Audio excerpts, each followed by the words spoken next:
Thank you very much.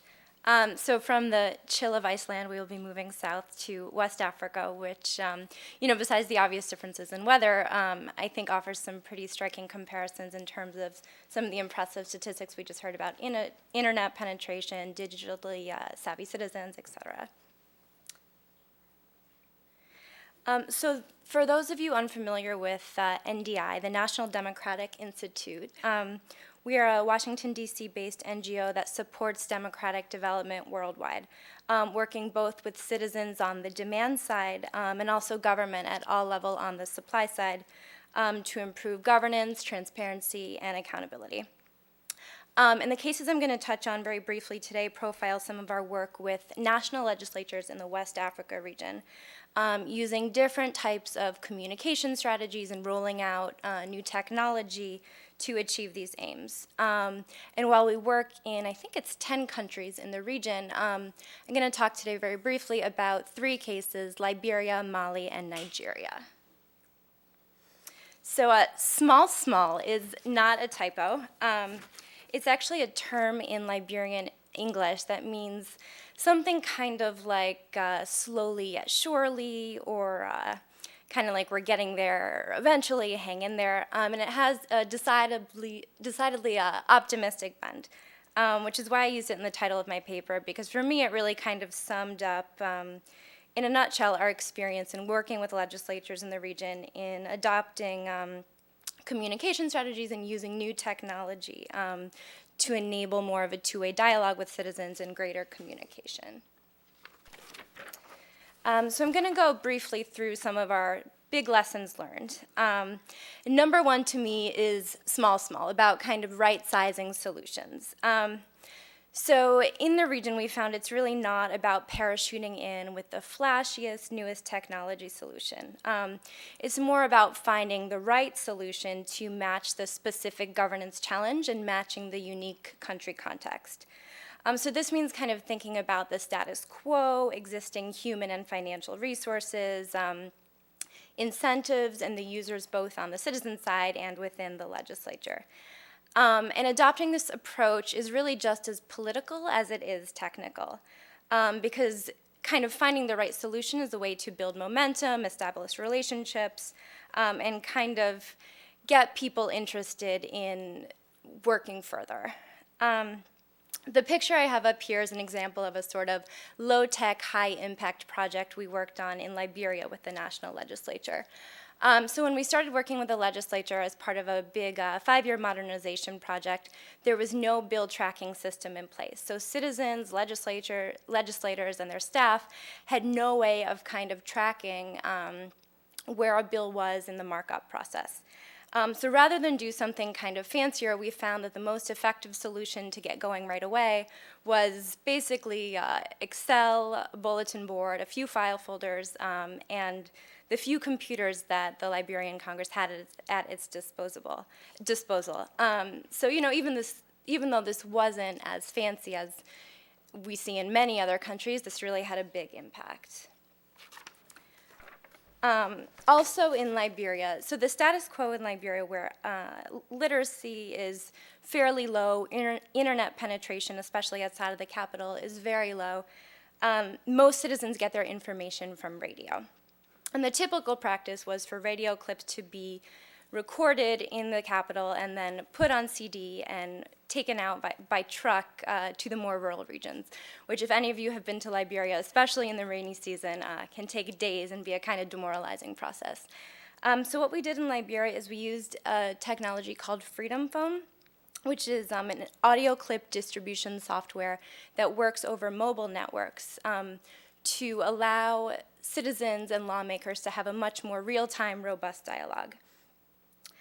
So how it works is we trained Liberian lawmakers and radio staff to call in to a computer system that gives you a series of prompts, and you can both upload and download audio clips in real time.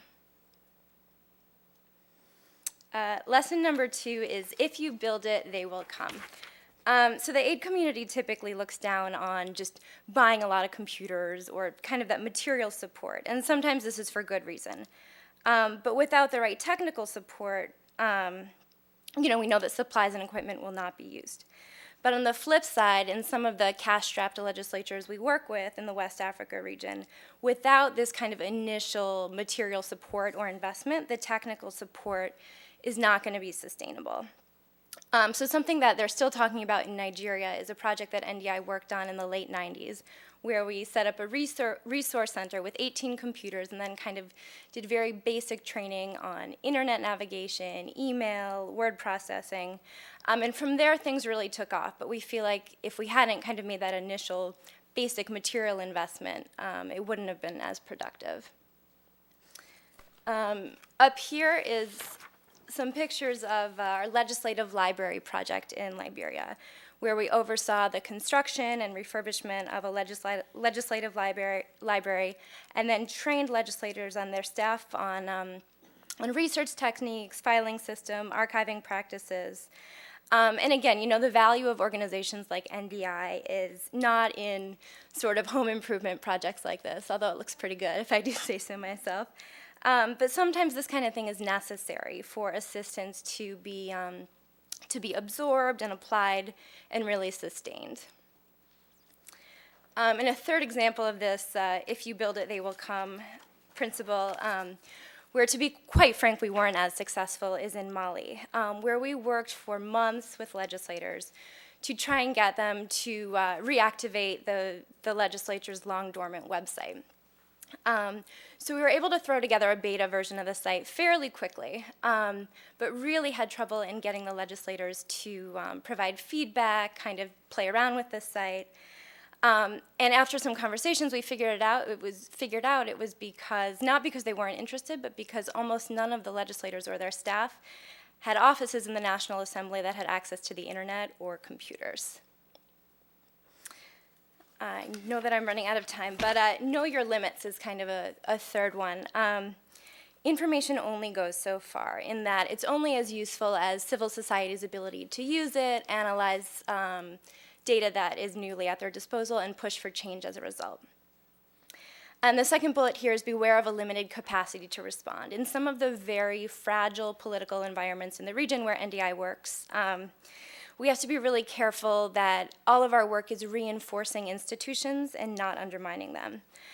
So while increased transparency can be great, if it reveals something like 95% of legislators don't show up for floor votes, that can really fuel public skepticism and really further disillusion the public. So something we need to bear in mind whenever we're doing this kind of work is, before kind of opening things up vastly, making sure that we think about some of the consequences and make sure that we kind of set up some mechanisms for ability to respond to feedback and show citizens that their input is being used.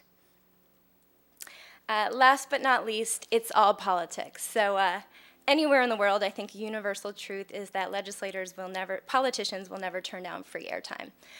So a lot of this is about how you frame it. So we found that it's very effective to highlight the electoral and political advantages of more effective citizen outreach and communication.